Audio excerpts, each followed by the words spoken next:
Assalamualaikum warahmatullahi wabarakatuh. Tamu Seripo, pagi ini kita kehadiran narasumber yang luar biasa. Jadi kehadiran Ketua Bapilu PKN Sumatera Selatan, Bapak Al-Bahori. Assalamualaikum, Pak. Waalaikumsalam. Pagi ini kita mau bahas politik, yakni peluang parpol baru dalam Pileg 2024. Pak Al, woi semakin sibuk aja nih hari-hari. Sulit sekarang bertemu dengan Pak Al. Biasalah. Apa nih resep supaya tetap bugar, Pak Al? Padahal Pak Al sibuk setiap hari beraktivitas. Apa resep bugarnya, Pak? Ya saya kira kata kuncinya kerja ikhlas ya. Jadi kalau kerja ikhlas semuanya ya nikmat gitu ya. Dan jangan banyak mengeluh, itu yang paling utama itu. Gitu Bu Adi. Jadi bekerja, ada tujuan, ikhlas apapun yang terjadi, dan jangan mengeluh. Jangan mengeluh, jangan banyak mengeluh. Pak Al-Bahori ini kan termasuk pemain politik yang relatif cukup baru di Sumatera Selatan, yakni ketika munculnya PKN Sumsel. Nah, Pak Al-Bahori, sebenarnya kalau boleh tahu nih netizen Selisih Pos dan Tribuners, ini sampai Pak Al-Bahori di Palembang kemudian main berpolitik seperti apa? Bisa diceritakan? Dengar-dengar Pak Al-Bahori ini dulunya di Kemenhub Jakarta. Iya, mungkin sudah diatur oleh Allah ya sebetulnya. Sebetulnya kalau dari background pendidikan S1 saya di bidang politik ya. Oh iya. Ya, namun dengan berjalannya waktu kita masuk di salah satu kementerian menjadi birokrat ya selama 30 tahun, dan pasca pensiun Purnabakti justru ada keinginan untuk bergabung di salah satu partai politik. Oh, memang perjalanannya dari dulu, Pak. Dari dulu ya. Itu Was Hadi ya. Oh, ya. Jadi begitu dengan Bu Lusianti Pak Al ini suami Bu Lusianti mendirikan partai baru. Nah, ini kebetulan gitu kira-kira, Pak. Iya, betul. Kebetulan istri memegang salah satu partai ketua di Sumsel, ya saya didampuk untuk menjadi ketua Bapilu ya, Badan Pemenangan Pemilu ya. Dan memang secara teori saintifik pernah belajar juga ya, mudah-mudahan prakteknya ya tidak sesulit dengan teori yang ada kan gitu ya. Pak, sebagai ketua Bapilu ada pemenangan Bapilu ini perannya sangat strategis, Pak. Jadi bagaimana agar tentunya PKN menang, banyak calonnya yang jadi. Nah, seperti apa yang Bapak terapkan strateginya, Pak? Ya, tentunya kalau kita bicara Bapilu adalah merupakan suatu badan struktural ya, yang punya tanggung jawab dalam mengawal pemenangan para kader ya. Nah, tentunya tidak lepas daripada program unggulan ya. Program unggulan ya, kebetulan kita ada program unggulan yang telah ditetapkan melalui Rakerda, ada 5 itu ya, melakukan rekrutmen ya dengan keterwakilan wanita 30%, terus bagaimana kita mendulang suara dengan kalangan milenial, bagaimana kita melakukan branding dengan maraknya media digitalisasi ini, sehingga kita mencoba untuk mendominasi publikasi melalui media digital, 2/3 digital, 1/3 offline. Terus melakukan program kerja yang berpihak kepada masyarakat, ya, peduli kepada masyarakat. Dan yang tidak kalah penting juga, kita juga melakukan semacam pendidikan politik. Ya nanti bisa para kader ini kita coba untuk membekali pendidikan politik, ya kan, terus membekali kemampuan public speaking, umpamanya kayak gitu ya, sehingga para caleg yang akan dimajukan di dalam pileg nanti itu sudah merupakan caleg yang berkualitas ya. Artinya tidak saja kuantitas tapi kualitas, dan menjadi caleg yang amanah mudah-mudahan gitu ya. Demikian Mas. Ya. Pak, dengan situasi politik Indonesia yang seperti ini, menurut Pak, kemudian kehadiran beberapa partai politik baru, memungkinkan nggak partai politik baru berkembang? Bahkan nanti bisa ke papan tengah, bahkan nanti bisa ke papan atas, dengan situasi yang sekarang ini Pak. Ya, saya kira semuanya tidak ada yang tidak mungkin ya. Tidak mungkin, tapi memang kalau kita melihat kompetisi di dalam pileg tahun 2024 ini memang sangat ketat sekali ya. Ada 18 parpol ya yang jadi partai peserta pemilu ya, dengan sistem pemilihan caleg dengan sistem proporsional terbuka, artinya bahwa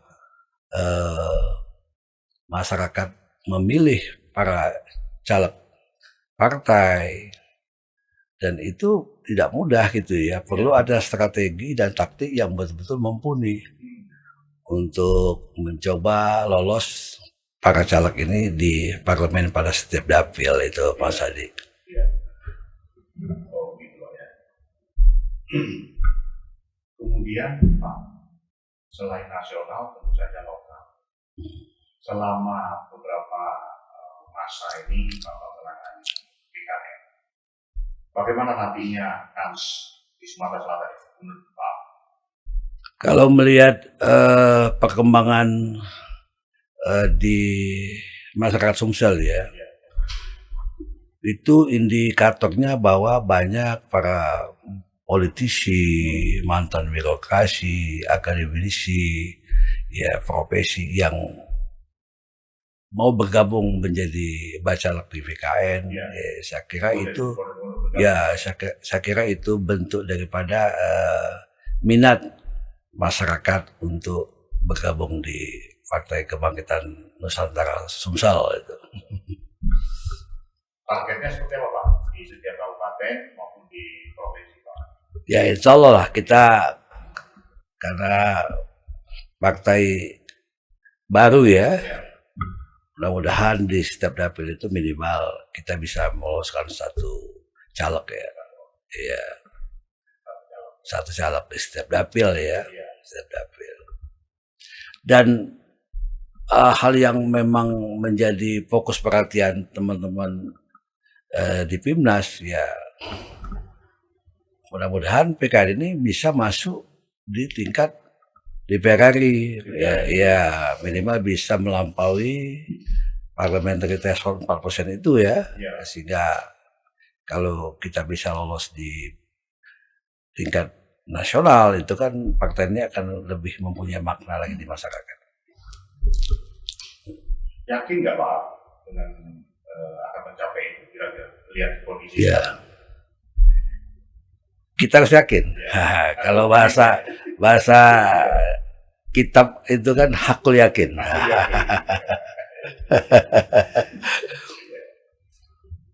Pak Al suami Ibu Lucy, jadi Pak Al berpolitik, Ibu Lucy juga berpolitik. Ya. Kita juga ingin tahu di barangkali netizen, bagaimana suami istri berpolitik aktif ini Pak? Komunikasi sehari-harinya seperti apa? Ada hal yang saya ambil ya, hikmah di dalam berpolitik ini, ya kan? Ya. Kita banyak teman, ya gitu ya, banyak teman. Jadi antara saya dan ibu ini jadi memang connect gitu loh. Saya suka berteman, suka ngobrol, suka berinteraksi dengan audien ya, dan ibunya juga memang orang politik. Ya nggak ada masalah, enak-enak saja gitu loh, indah-indah saja. Jadi ya karena memang saya bilang tadi, ya saya secara background pendidikan saya orang politik, jadi ya passionnya ketemu aja, ketemu aja, khususnya di Batu Raja, Sumatera Selatan lah daerah. Pak, untuk menyemangati anak-anak muda yang juga nonton tentunya di tayang ini, bisa diceritain nggak Pak masa kecil Pak, kemudian masa sekolah, kemudian sampai bekerja di Kemenlu, barangkali ada yang terinspirasi. Ya, ya. Jadi hal yang utama itu kita harus mempunyai mimpi, ya. Mempunyai mimpi nanti diaktualisasikan melalui obsesi, Ya. keinginan ya. Nah, kalau bahasa manajemennya misi dan visi kan gitu ya. Nah itu penting. Jadi dari kecil kita punya mimpi, umpamanya saya pengen menjadi seorang birokrat yang baik atau pengen menjadi suatu politisi yang baik. Kalau kita masih kecil dulu kan suka ditanya, nanti mau jadi apa? Kan kalau bahasa umumnya mau jadi dokter, mau jadi insinyur kan gitu ya. Itu kan lebih kepada pendidikan. Tapi dengan berjalan waktu kita harus punya obsesi tadi. Nah, sehingga kita dengan punya obsesi tadi, kita akan mencoba berusaha dan dia untuk meraih obsesi tadi dengan berbagai cara, ya, baik dalam bidang pendidikan, dalam bidang keilmuan yang lain. Saya kira itu penting untuk dilakukan setiap, khususnya dari kecil sampai ke remaja ya, dan kita akan mendapatkan hasilnya nanti. Saya kira gitu Mas Hadi. Luar biasa ini. Ada yang tertinggal lagi Pak dari pertanyaan itu, satu lagi sebelum mengarah ke masa kecil, ya ini tadi kan sudah disebut bahwa Ibu Lucy dan Pak Al sama-sama berpolitik. Nah, kami dengar-dengar Bu Lucy mau maju ke Bupati Muba juga Pak. Gimana pendapat Pak? Ya, itu obsesi yang saya sampaikan tadi ya. Obsesi dan visi. Misinya adalah kebetulan istri ini Ibu Lucy kan memegang ketua partai di tingkat Sumsel ya, dan sesuai ketentuan mudah-mudahan partai ini bisa masuk di dalam parlemen, kan gitu ya. Kalau sudah masuk dalam parlemen artinya bisa menjadi partai pengusung ya, pada pemilu 2024 khususnya di pilkada serentak nanti ya. Jadi tidak menutup kemungkinan keinginan obsesi itu ada gitu ya. Tapi hal yang paling utama adalah kita mencoba meraih fase pileg ini nanti agar para caleg PKN dapat lolos di setiap parlemen di kabupaten kota di Sumsel itu yang utama.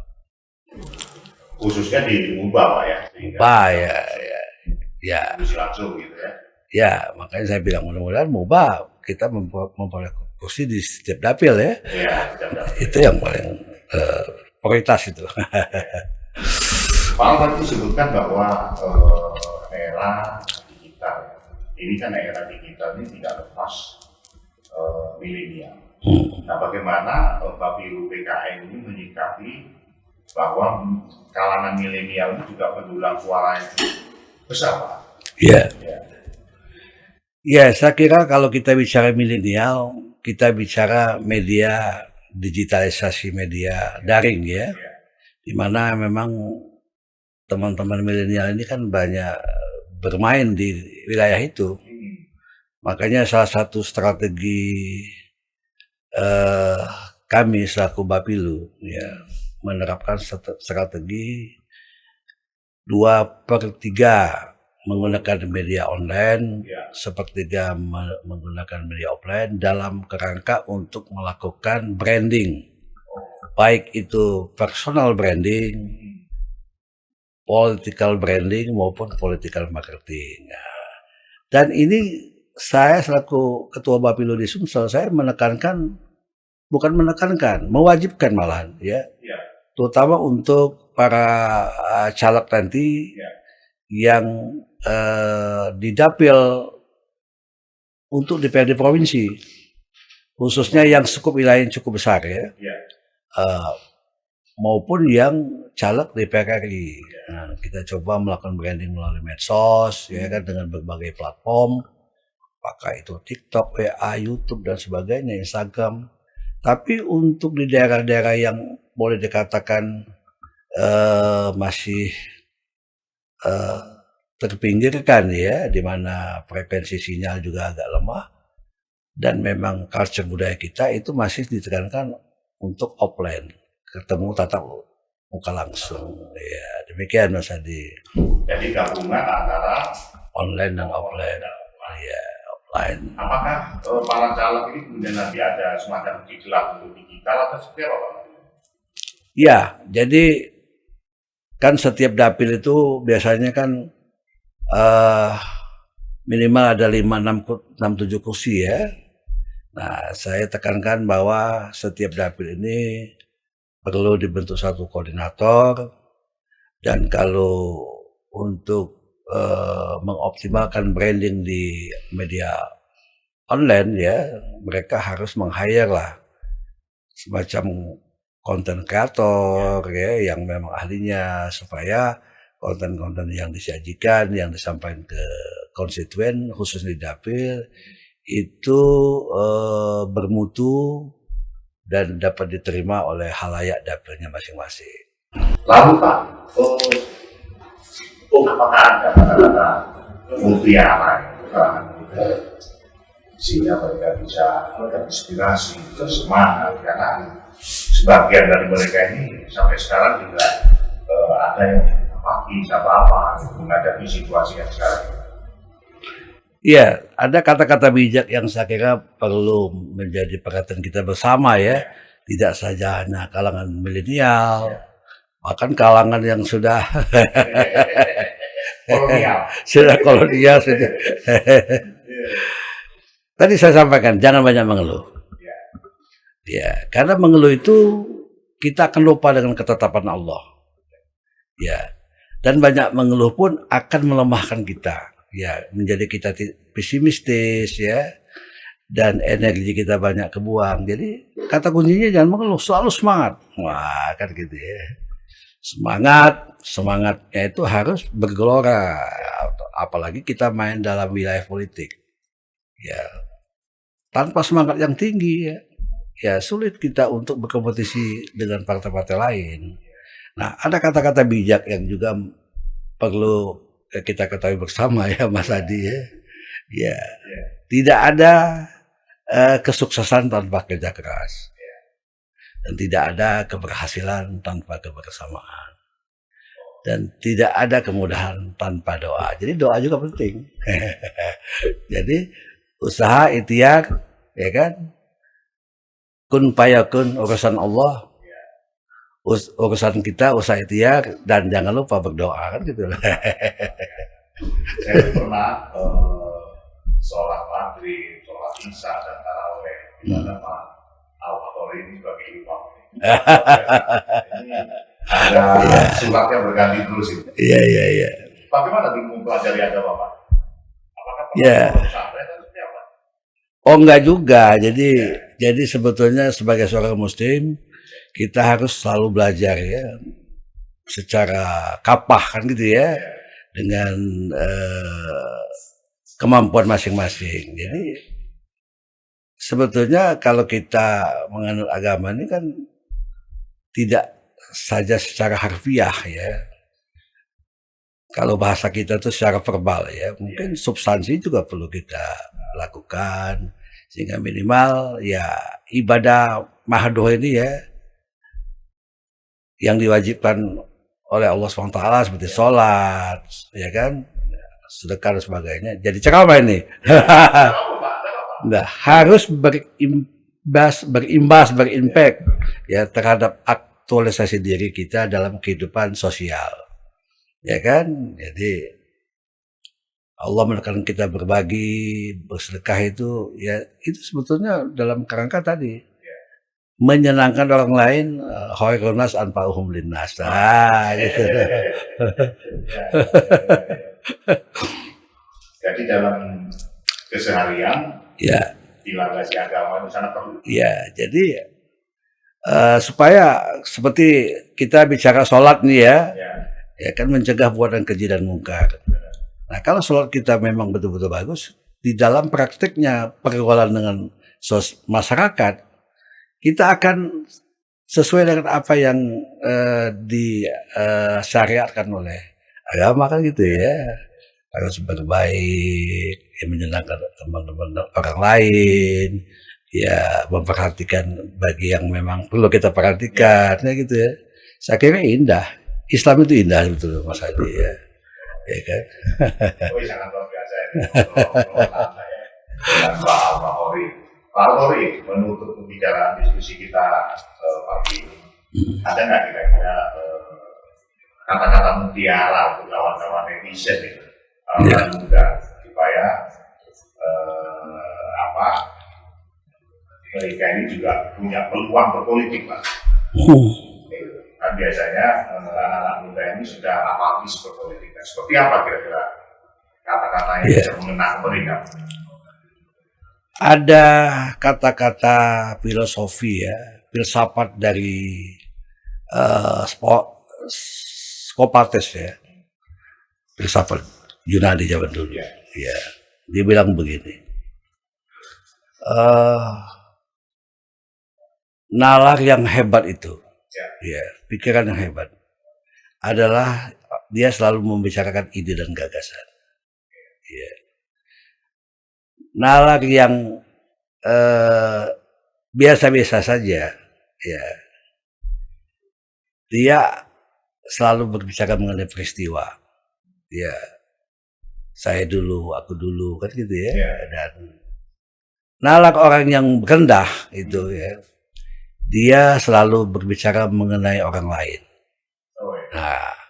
Nah kalau kita ambil kata-kata bijak yang cukup bagus ya, dan itu menjadi inspirasi saya di dalam ikhtiar maupun berusaha itu. Masa lalu, kan gitu ya, masa lalu adalah kenangan. Masa kini adalah kenyataan. Nah, gitu Mas Adi. Masa depan adalah harapan. Jadi maju terus. Ya, jadi kalau kita berbisnis gagal ya sudahlah, terus mencoba ya. Ya, kenyataannya kita gagal, tidak boleh pesimis, harus terus. Nah, nanti kita akan mendapatkan hasilnya, apa yang menjadi keinginan kita. Jadi masa lalu kenangan, tidak usah dibahas. Masa kini adalah kenyataan, apa yang harus kita lakukan. Masa depan kita akan meraih hasilnya. Gitu. Obsesi. Para netizen, para tribuner, dan Bro, perbincangan kita yang cukup asik ini dengan Pak Al-Hori tentang politik, tentang anak muda. Semoga bisa mewarnai kegiatan kita sehari-hari. Terima kasih. Wassalamualaikum warahmatullahi wabarakatuh. Terima kasih Pak Al. Terima kasih.